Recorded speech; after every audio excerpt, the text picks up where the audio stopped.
Robin, we're ready to get going.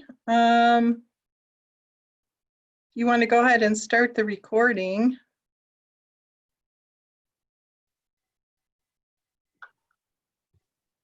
I show 2 o'clock and we like to start these on time and set a good pattern and model this. So welcome everyone to Equipping the Saints webinar. I'm Deacon Vicki Hanrahan, Assistant to the Bishop for Synodical Life. And whether this is your first time or you're a regular attendee, we thank you for joining us today for our weekly connection with Bishop Rogness and with each other. We've had helpful conversations over the past couple of months. Believe it or not, I think this is our 8th or 9th webinar. And we continue to support each other through the sharing of ideas and resources. So we're going to continue to hold these gatherings every Tuesday at 2 o'clock until you tell us to stop. We'll also spend some time today on the letter that was sent out to everyone yesterday. Last week, we were joined by Reverend Everett Mitchell for a conversation about racism, and we'd like to continue that conversation today. The letter I was referring to was about Synod Assembly, and then we'll continue conversation about returning to worship and the various things that you're doing in your settings during this time. So we'll open with prayer, and then Bishop Rogness will give his remarks, and then he'll take it from there and explain how things are going to go. So just a note, please do feel free to share ideas, comments, resources in the chat area of the meeting as we do curate those, and you've probably noticed that we include a lot of that in Connected Community. And a lot of that then makes it onto the Synod website for your use. Also a note, we are recording this webinar today for those who are unable to make it, or if you want to go back and revisit anything that you might have missed. So let's open with a word of prayer. Oh God, you are the teacher who leads us to truth. Grant that those who learn through this time today may use the knowledge to help and heal your world. Draw us together through our technology for every good purpose. You are the source of our creativity. Help us use our eyes, our voices, our hearts, and our hands to shape new ways of being church together. May your graciousness prosper the work that is done in this time and place. In Jesus' name we pray. Amen. Amen. Bishop Rogness, I'll hand it over to you. Thanks, Vicki. Thanks as always for setting this up. Vicki mentioned we had talked beforehand a little bit about where I thought it would be helpful for us to go with this conversation this afternoon, and she mentioned the threefold focus that I thought would be helpful to spend a few minutes on. Here's what I'm suggesting that we do. To start with, we didn't last week because we were in that special format with Everett Mitchell viewing us. For the week or two before that, we had begun with a few minutes of breakout time where you are in a breakout room with 4 or 5 other people. And I want to do that again. I think that too helps build up collegiality, just as these larger conversations do. So here's my assignment for those breakout groups. First, make sure everybody introduces themselves. I don't think we should be assuming that if you spot a picture, you know just who that person is or where they're serving. So talk about where you are and so on. And then Vicki mentioned those 3 pieces of today's conversation.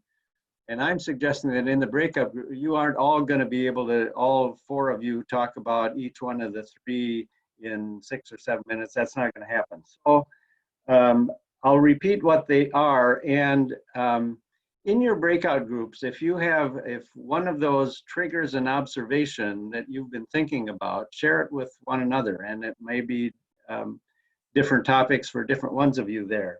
But first, for those of you, and I guess most of you we had great participation last week, the highest of any of these, conversations with Everett Mitchell on the whole issue of where we are as we respond to the the awakened consciousness of issues of justice and racial equity, and this kind of moment in our public life, and how that plays out in our congregations, what you've been doing about it, what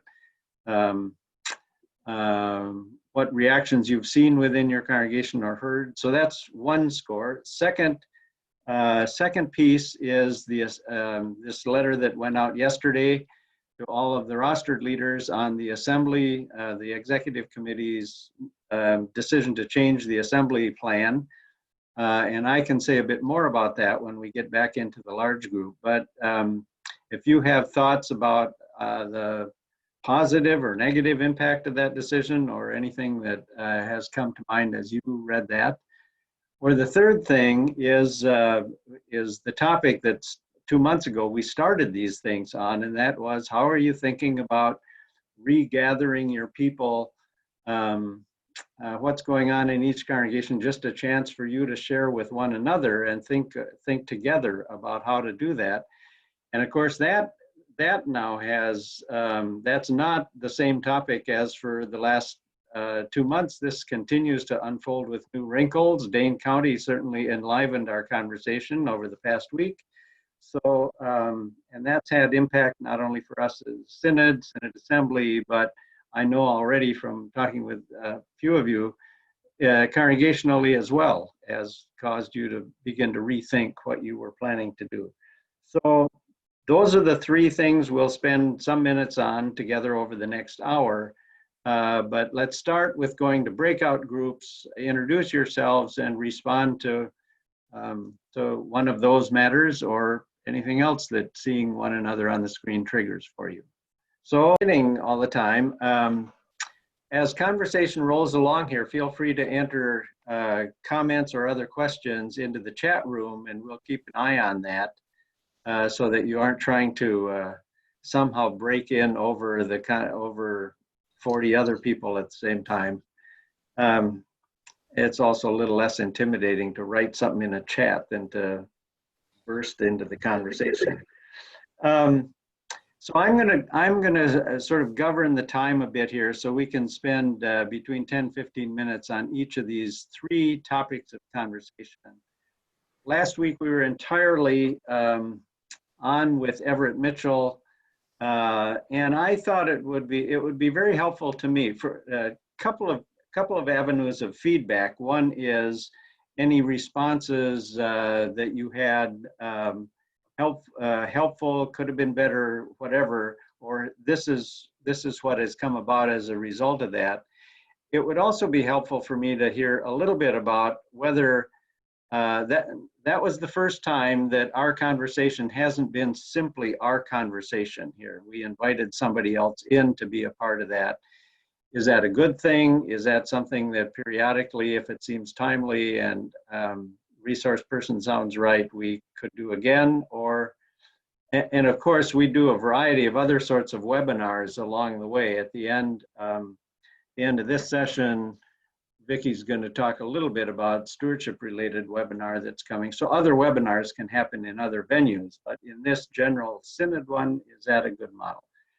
Anyway, so any observations any of you could share with us about what for you was the helpfulness or ramification or outcome from that time we had together with Everett Mitchell? You can, if you've got a comment, stick something in chat room or just wave your hand.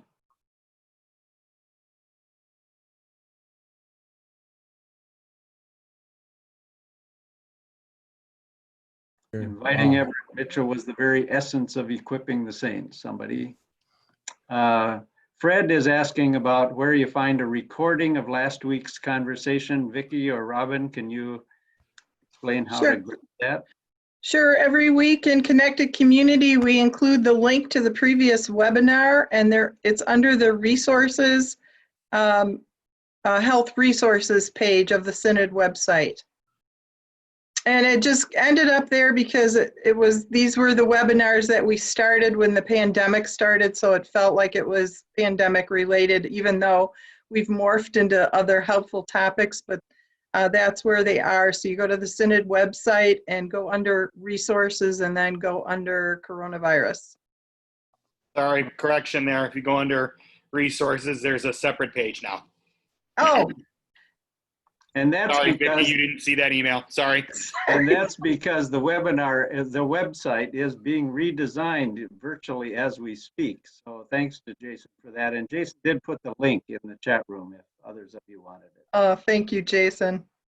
I also noticed in the chat room, just to mention, that there were several comments saying the breakout time was too short. That's a good thing to know. I'm always a little hesitant to bust in with more time.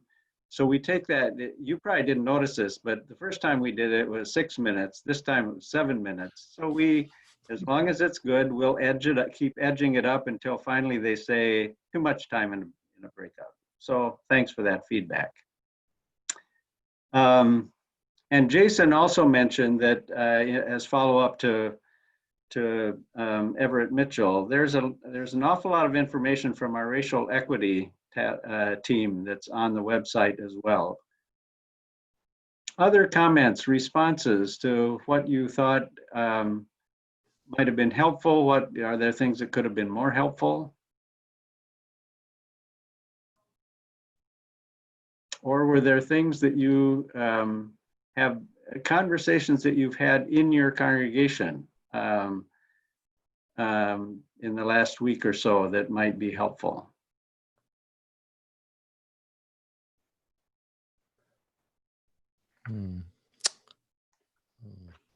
Nobody jumping in with that right now, huh?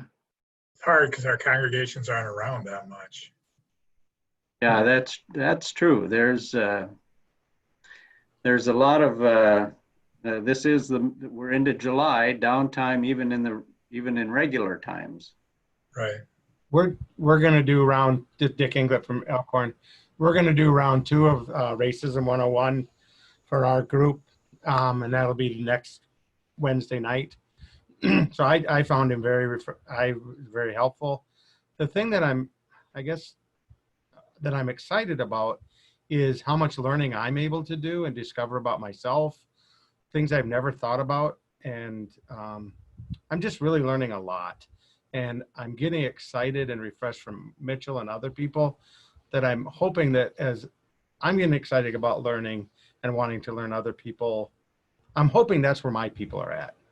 And so I'm trying to move with that, and glad to, I guess. So I appreciate the encouragement from the Synod office and by bringing Mitchell, Dr. Mitchell, for that. So I thank you for that. Appreciate it. I recall you're explaining to the group how you had done your first gathering, Dick, and I think what struck me was that you teed it up in a very non-threatening way, simply an invitation for people to reflect on their own journey with regard to race. It was more experiential. It wasn't so ideological. It was a safe place to enter into the conversation, which I thought was a great way to tee it up. And the other piece then is he talked about you got to educate, and that's exactly where my folks said we want to learn more. So they were echoing or saying what he was already leading towards is we need to learn more. And so that was very affirming, I guess, on both sides. I was struck by the fact that he complimented Lutherans. His experience with Lutherans is they're not averse to reading stuff.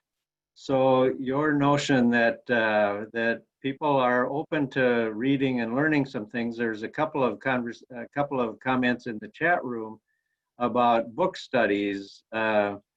Lucy is talking about Northern Illinois Synod doing a book study on white fragility. That was a book that was mentioned last week in the conversation. And who is it? Stacy is talking about a book study starting soon. The Trouble I've Seen, Drew Hart. So I think, Stacy, I don't know who your book study is for, but if you're looking for more people one of the things Jamie over in Platteville pointed out in her Bible study was that suddenly she was getting people signing on to it from hither and yon.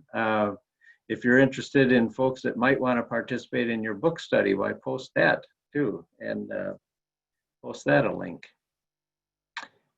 Any other comments as follow-up to last week?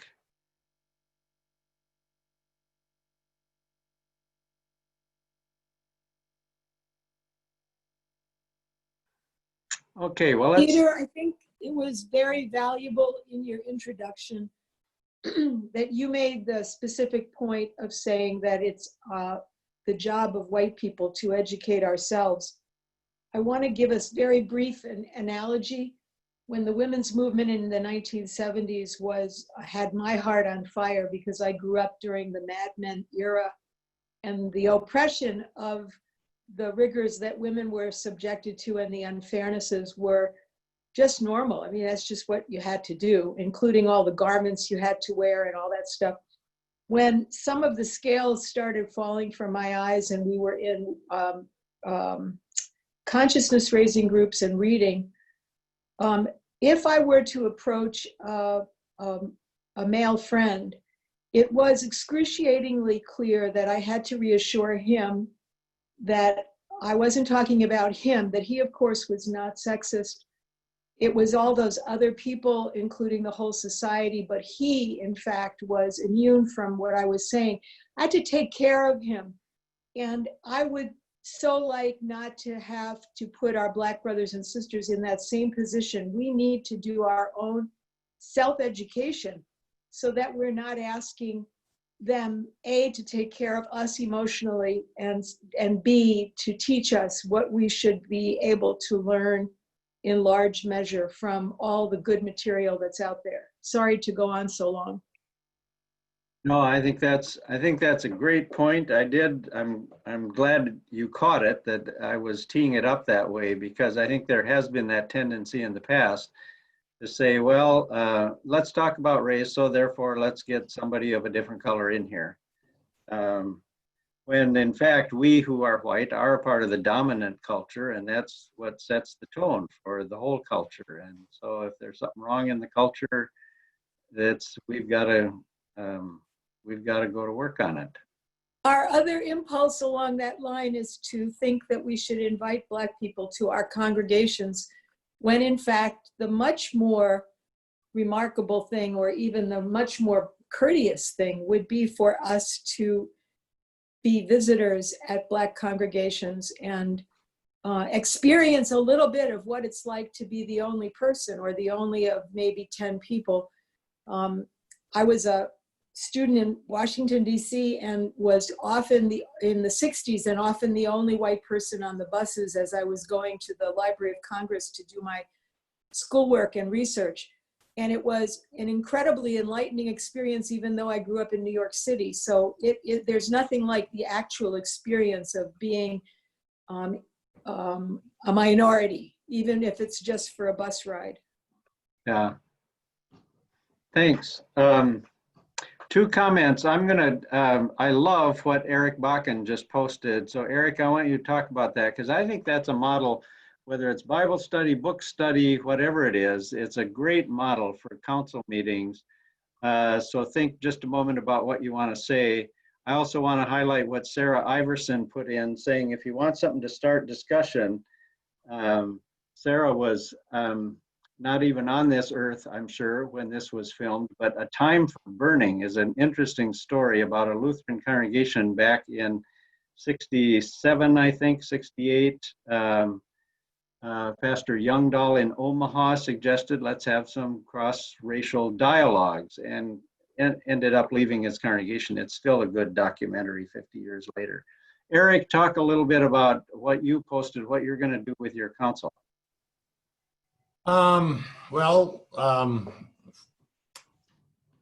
We already have done it at our last council meeting. We have a pretty clear agenda. We have everything laid out.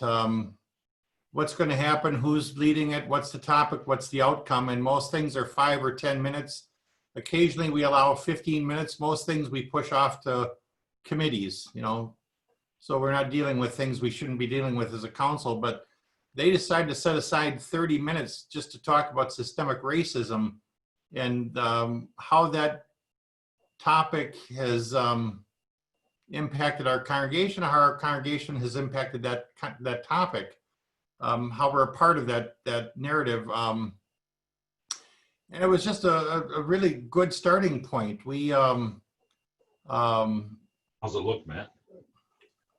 we talked about what was possible, and you know, we're mostly an elderly congregation. Most of our people are 60 or older, so they're at home. They're staying home. We're not going to open church here till at least Advent. But out of that came two things. The first thing was we started a stimulus program back in April to encourage people to raise money for ministries impacted by COVID-19. And so they decided to raise $2,000 and give $400 or $500 gifts out to various ministries who have that impact. That took us a month and a half to raise. At the last meeting then, they said, well, here we're talking about another form of a pandemic. They decided to once they'd reached that goal, they would start another goal of $2,000. And this time they chose two more ministries impacted by COVID-19, but also two ministries impacted by systemic racism. And so Outreach for Hope, or Outlook for Hope, and Minneapolis Synod, or Milwaukee Synod, and the Black African Council of Churches in Madison, they decided, and that took us a month, just one week to raise that $2,000. So now we're looking at raising the next thing. We'll meet this Tuesday and talk about tomorrow, and actually Wednesday, and decide where we're going to, but I think we're going to continue to encourage people to give to ministries that are impacted by both systemic racism and COVID-19, and the response has been great. The second thing is that we're then out of that conversation with the council was that we need to have this conversation on a congregational wide level. So we're going to have a Zoom meeting later this month where we invite the congregation to call in, and we're going to do something like Dick had done, asking people to start saying, what's been your experience? You know, where's your starting point for this conversation? Help us learn from one another. So those are two things that have come out of that conversation. Nice. Good stories. Thanks for sharing that.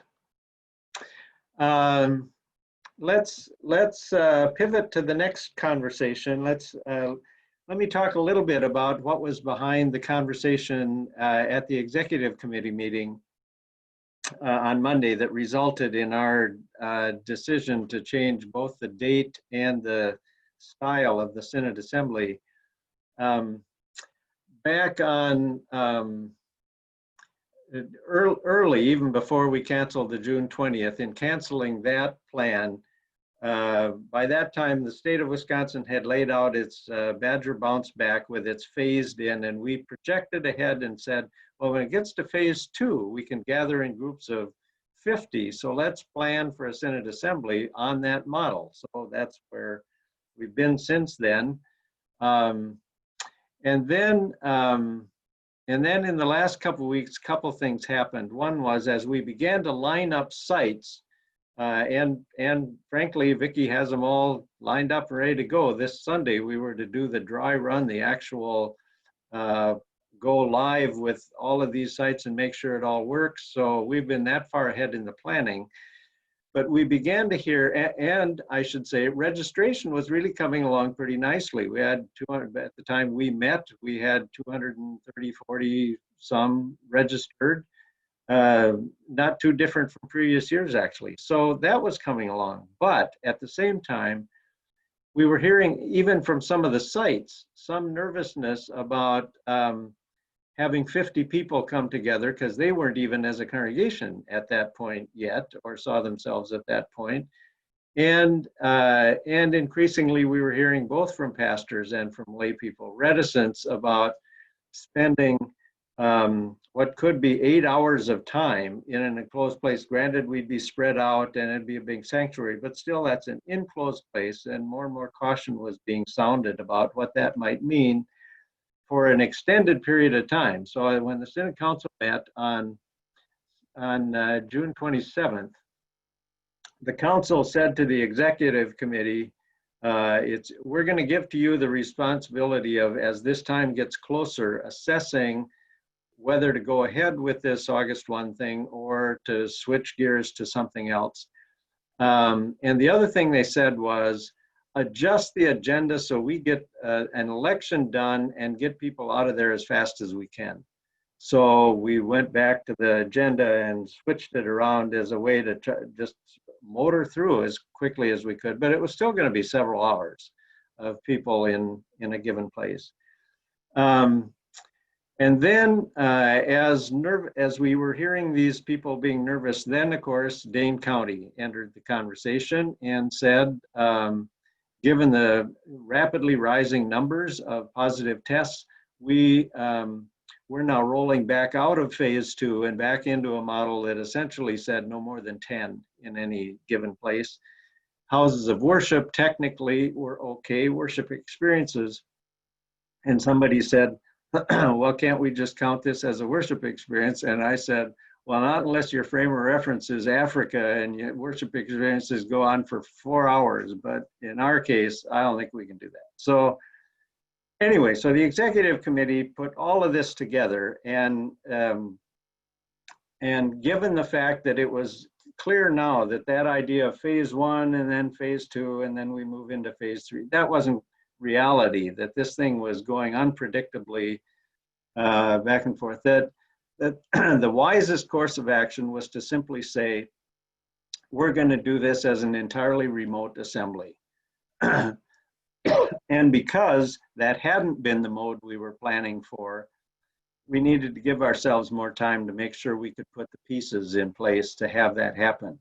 Other synods have done it. Rocky Mountain actually back on the first weekend in May did one remotely. They didn't have a bishop's election, but they did other business. The Office of the Secretary, Sue Rothmeyer's office, has done research with some software companies about how to do this. And now several other synods that are due to have bishop elections are also pivoting to this kind of an elections. The next one up will be on July 25th. South Carolina will elect a bishop. And in that election and several of these others, they start with an ecclesiastical ballot. So theirs is even more challenging than ours. We have 4 candidates that we will deal with.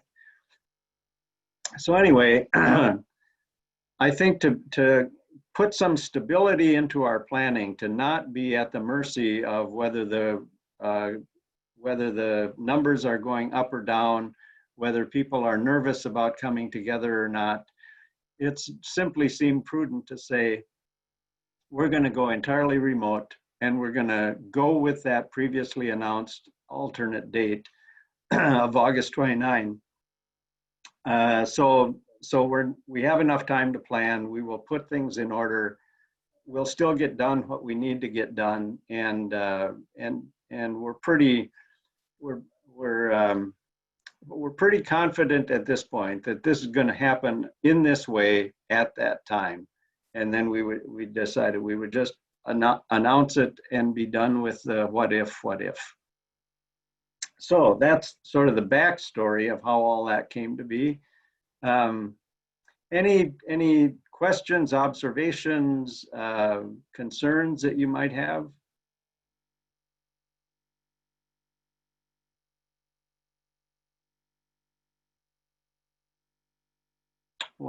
One person asked in here, any thoughts? Fred asked any thoughts about how long the August 29 event will last?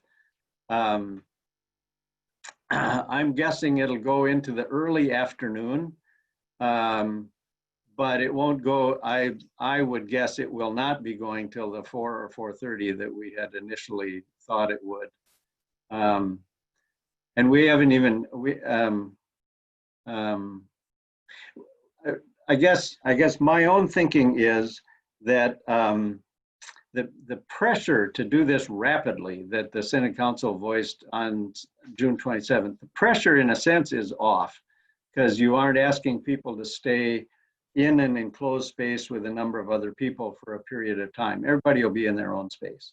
Some have suggested maybe those of us from a given congregation could come together, sit a ways apart, but at least be together in one place. Everybody will have to sign on individually, their own device, because that's how people are registered and votes get counted. So you can't have 4 of you from a congregation all in, you can all be in one place, but everybody has to be on their own device. And that would give you at least a little bit of that ability to have conversation back and forth with others, as for instance, as balloting progresses or as other business is done. Vicky had put a reminder in here. Registrations are still, that's still in place. Have your people register. If you have somebody registered that was registered for the 1st, but now they can't do it on the 29th, that's easily taken care of. Just let us know that Vicky makes that substitution for the registered folks. Should we still send in the fees? Yeah, the fee number stays the same. We aren't going to adjust that. There may be some additional costs. The executive committee talked about that and said, at this point, we'll just, registration will go ahead, the fee will go ahead, everything as is. If there are increased costs, we'll have to figure out how to cover that. But for the clarity of planning and not confusing people, we'll just stay with what is. Start time, somebody asked, I anticipate we'll do the same as we had planned, an 8:30 start time, especially since people don't have travel time now. So that should be fairly easy. May I ask a question? Sure, go Yeah. ahead, Amy. Thank you. Presumably, not all of our people will have the ability to be face-to-face, and I know that Zoom allows for phone calls, which is good. How will you monitor the voting in that case? What's the thinking there? Thank you. I think I can answer that, although we're getting into the minutia now that we'll get into in the next few weeks. But in order to be credentialed, instead of showing up as a person and getting your stuff, you will show up as a number or an email address. The legal requirement that we need to meet has to do with real-time interconnectedness. That is, people need to be able to hear and to respond just as if you were standing all in one room. And the requirement is that has to be, everybody needs to be able to hear and be heard. Sight is not a part of that legal requirement by the statute. So a phone is okay, but a phone number is registered, or an email address is registered. That's who's registered. So another question that popped up in the chat box, can 2 people sit on the same device? The answer is no, because the device is the voting member. So if there are going to be 2 voting members, there have to be 2 devices, or a computer plus maybe the other person is registered as a phone number or something. But there have to be 2 electronic registrations to make for 2 voting members participating in it. I have a comment. Yeah, Don. I appreciated the move by the Synod to push that off. And initially the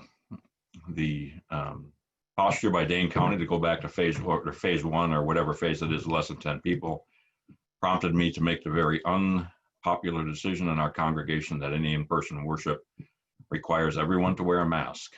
So I appreciate the Synod's position of not having an August 1st assembly when the dictates of the way the virus is manifesting itself in this state are so ambiguous right now. So thank you. Just FYI, Dane County issued an addendum to that order, I think just this morning, that had to do with masks, and masks now being a part of the standard requirement for any gathering. So I mean, the preponderance is that even though this is an airborne virus, that it is still, and a mask isn't foolproof, but it drastically cuts down the danger to others. A common misnomer, piece of misinformation is that I don't need a mask because I don't worry about getting it myself. A mask isn't really for one's own protection. A mask is for the protection of the people that you're around. And I think if we can get that through to our people, that this isn't about how macho you are. This is about the degree to which you care for other people that you're around. That's how you express care for them. I think that's a message we need to work at making sure is out there. Can I ask one more question? Our congregation has a house to sell, so we are trying to get into having a Zoom meeting as well for the church. We have to have a vote. How do the people on the phone vote for privacy's sake? Or is that something you guys haven't discussed yet? I think we haven't discussed that yet. Yeah, I'm not sure, Vicki, unless you know from your conversations with Rocky Mountain or Robin. I'm not sure we know that yet. No, but Vicki? these are good questions to raise. We're not going to promise to know all the answers to these right on this call because this decision was just made yesterday. But these are good questions to raise because we will find the answers to those and make sure we address those concerns. For example, we know from years past that many of our older voting members share computers. They only have one email address. So, we'll have to figure out how do we create separate entities for them. And I'm not going to even suggest how we'll do that, but we know that these are things that we need to be thinking about.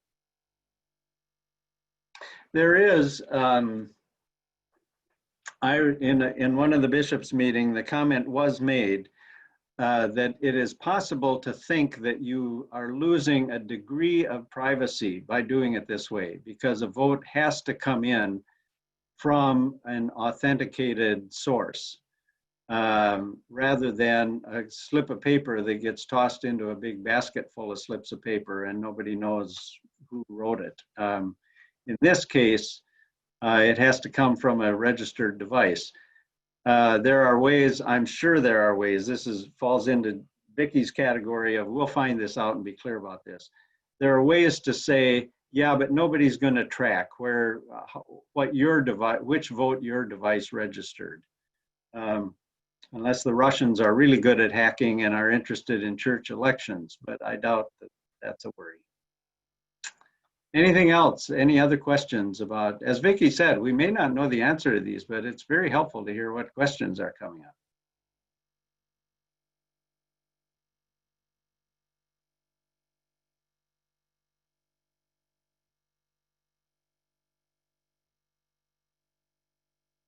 Okay. Finally, I would like to hear stories about, any instances some of you have had. I guess a couple of you made reference to this already, but stories of reassessing what your plans had been for your movement had been towards regathering. What kind of change of direction has happened in the last week? I haven't done a population count, but a very large share of our synod is actually located in Dane County. So I know a lot of our congregations are impacted by that order alone, but then there is, the ripple effect outside of Dane County. What have some of you had people in the last week go back to the drawing board and say, well, we're setting aside the plans we had been making and are now thinking of going a different direction? Bishop, it's Fred Relling here. Looking at kind of how I've been approaching this personally, professionally, it's been based on more of a feeling of, kind of sensing the temperature of the water and things like that in a variety of ponds. But mostly that has been done through the medical piece of this. And so while we are desperately longing to be with each other, and that seems to get expressed in all kinds of ways, whether that's we need to be back in worship together, or we need to be able to do something together. There seems to be, for me, this great unknown out there that just says we have a virus that has, at least at the moment, no way of controlling it. We can mitigate to some degree its effect by doing various things, social distancing and masks and washing and things like that.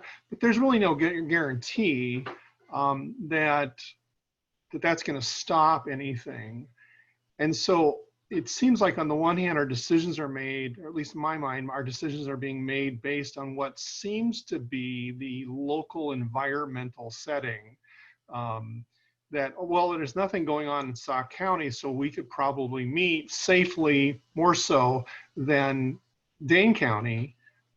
But when I was talking to our president, or vice president of our council, who happens to be a doctor and is in charge of our infectious control committee at the local hospital, I made a statement about going to the Piggly Wiggly like it was safer to go there than it was to gather in worship. And she just looked at me and said, it's not safe to go to the Piggly Wiggly. And it just kind of reminded me that we're in the process of putting plans together so that we'll have an agenda of things, just like you guys are working on the Synod Assembly. We'll know how everything is going to work. But gathering together in person is still a risk. And so the question becomes, when do you say the risk is okay or the risk is too great? And I don't have any great answer to that sort of, when do you know when that's going to be? So that's the thing I think I'm struggling with. And I know personally in the last couple weeks, I thought maybe the end of July, early August, we might be thinking realistically about starting in-person worship in the building. And then, things went south pretty quickly. And now we're in a position to think, well, maybe 2024, maybe that'll work. I think you have, Fred, you articulated very well what the balancing act is, and that is the degree of risk vis-a-vis the degree of benefit. And every, gathering has its benefits. A variety of activities all have their benefits, and they all have a degree of risk, and how you do each, how many people are involved, how long, in what setting, each of those influences the risk factor. It goes up or down depending on choices, and you have to balance that against how compelling is the benefit that makes it worth that level of risk. And I think the fact that your discussion is tempered by the vice president of the council, who's a doctor, who says that's not risk-free, that's not safe. That's a reminder all of us have to be up against, I think. I have a comment, Bishop, if I can jump in. In Fred's comment, when do we make that decision? Well, I look at it as what we do to keep the most vulnerable amongst us as safe as possible. And we do it all the time. I mean, being out here in Loganville, we're in a rural community. When it snows and it's terrible conditions on Sunday morning, we cancel worship because we don't want parishioners stranded in a ditch somewhere. I mean, we make those decisions all the time to try and safeguard our people. And right now, that's not a popular decision to make. I mean, to do the very minimum we can, which is at least to require masks, which, whether depending upon your viewpoint of it, and I agree, everything is a risk, but this is a way to mitigate it. And if people are willing to take that little bit of risk, then, wow, it's a tough question. Yep. This is Naomi Garber.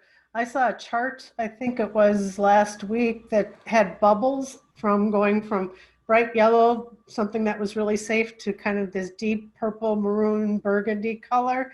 And so it went from tennis being a very safe thing to church being over here in burgundy. And then there was a little dotted line that went to church that said absolutely no singing.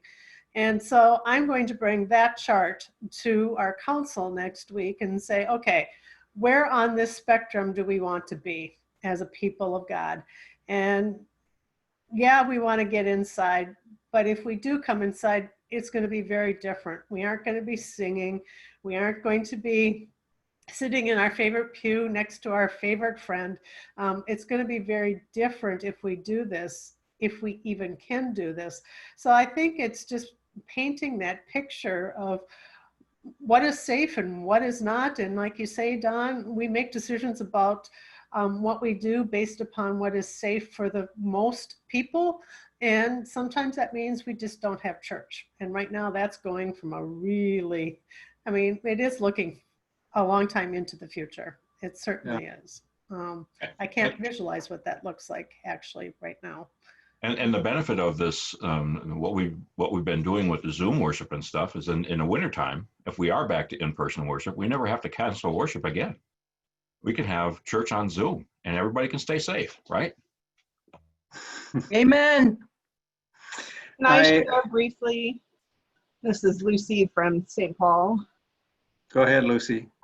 So we are returning to in-person worship this week. We'll have a Thursday night service and a Sunday morning service, and we will continue online. I'm watching the numbers in Rock County closely. We're still far below where Dane and some other places are. But I have a few primary concerns.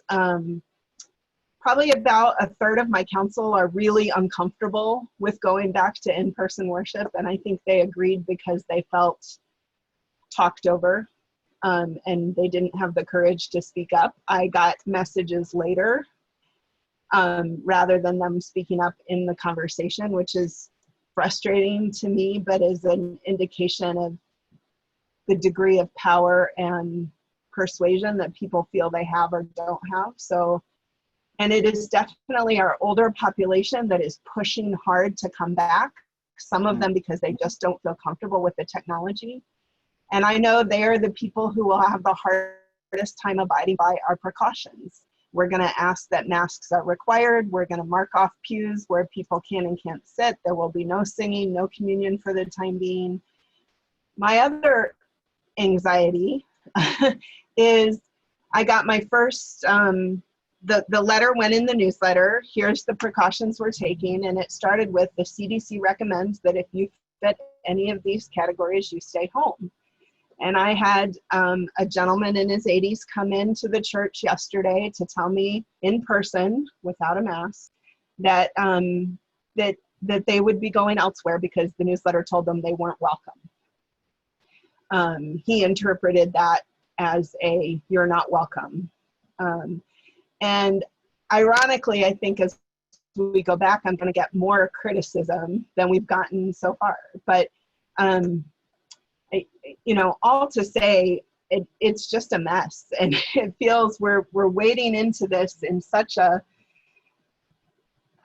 anxious time for everyone, and I'm not at all confident we're making the right decisions. I'm confident we're doing the best we can, but I'm also anticipating that there may well come multiple times in the months ahead where I get to play the bad guy, and I only have so much power, so I don't know how long that will last. Mm-hmm. Thanks. It's a vulnerable position. There are, it's a very vulnerable position, and one of the things we haven't touched on, but I know several of you are facing it, and that is a council that determines to charge ahead with certain plans, and the pastor may have risk factors that suggest the pastor ought not be present in those kinds of settings. It is in line for a pastor to say clearly, let's work this out. I can't be there to lead what you are planning. because of, and to spell out the sound reasoning for that. I will help you with your planning, but these are my parameters for health consideration reasons. There's all kinds of material in both church statements and health department statements and so on to back up a pastor that takes that kind of position. So you all need to be aware of that. I find this helpful. I hope you do too. I hope I've been watching. Several of you have also pitched in observations about what you're doing, the plans that are unfolding in your place. Sarah Vandenberg down in Lake Geneva has talked about what's going on there. Petter Johansson in Broadhead, and Mike Miller at First in Janesville, and others of you. If you haven't read them all, this is recorded and posted, and the chat room is part of that recording and posting. So I think it's helpful for you to just have a feel together with how others are sorting this through. As Lucy talks about being pushed by people that don't want to hear the reservations of others, that's not an uncommon dynamic in a congregation. And I think, the only encouragement I can give to that is to resist being bullied or pushed by those who are insistent on getting their own way forward, and it may not be the most informed or the most caring way forward. When a decision is made to go forward, and there are people that are saying, I don't feel comfortable doing that, we need to be very clear that we affirm and we support everybody's decision to not participate, even if the opening is very cautious and very safe. If people are still uncomfortable, we support them in that. We are committed to a safe and reassuring place for our congregational life. We're at the end of the time, and there were a couple of announcements we wanted to make before we disbanded. So I'll kick it to you, Vicki. I know there were a couple of upcoming events you wanted to make sure people were aware of. Right. Well, first, I did want to remind you again, please do have all your voting members register for Synod Assembly if they haven't already. And part of that is that, we need their email addresses because we will be sending out important information to them on how this is all going to work. So the sooner the better on those. And do send in your payments to the Synod office, or you can continue to pay by credit card online. We wanted to commend to you, lift up something we've been putting in What Matters, but we really want to lift it up to you, and that is the Eric Law Stewardship 365 webinars that are coming up on July 22nd and July 29th. Eric Law, as you may recall, was to be our keynote speaker for LEAD. So we are bringing him to you via webinar because we didn't want you to have to wait until the spring to hear this information on Stewardship 365. And it's a two-part webinar, the 22nd and the 29th.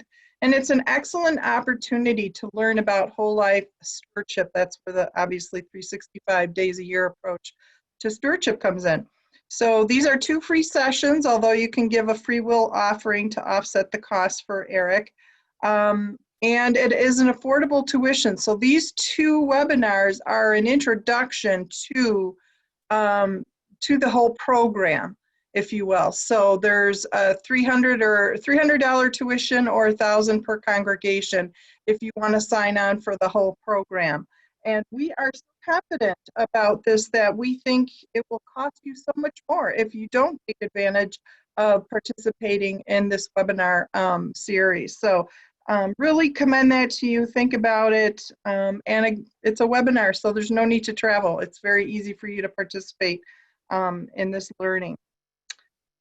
And if you do want to participate, call Robin. She's taking registrations, and you want to do that by July 20th. By then, we'll know how many are interested and if it's a go, no-go kind of situation. Stewardship 365. Okay, that's all I had. Bishop, any final comments? Yeah, just other than, as I do every time, just say thanks for your participation, not just in these these conversations, but thanks for all you do. I am consistently impressed when I hear how people are coping, adjusting, creating, figuring out how to do stuff. And I know it's taxing. I know the kind of wearing this is on people and the weariness that this is on people. And I continue to encourage, make sure you take time off, step back from it. Sabbatical is not just a 3-month every few years thing. It's a stepping back when you can and taking care of yourself. That's just terribly important for all of you, especially in these kind of times when it's hard to gauge just when we're on and when we're not, because we don't show up at the office at set times like we used to, and everything is kind of chaotic, and chaos can be very burdensome. So for all you do, thank you for this kind of continuing conversation. Thank you. Power to you, and we'll talk again next week. Thanks, everyone. Thanks for attending this Equipping the Saints webinar. It's always better with you here. Go in peace.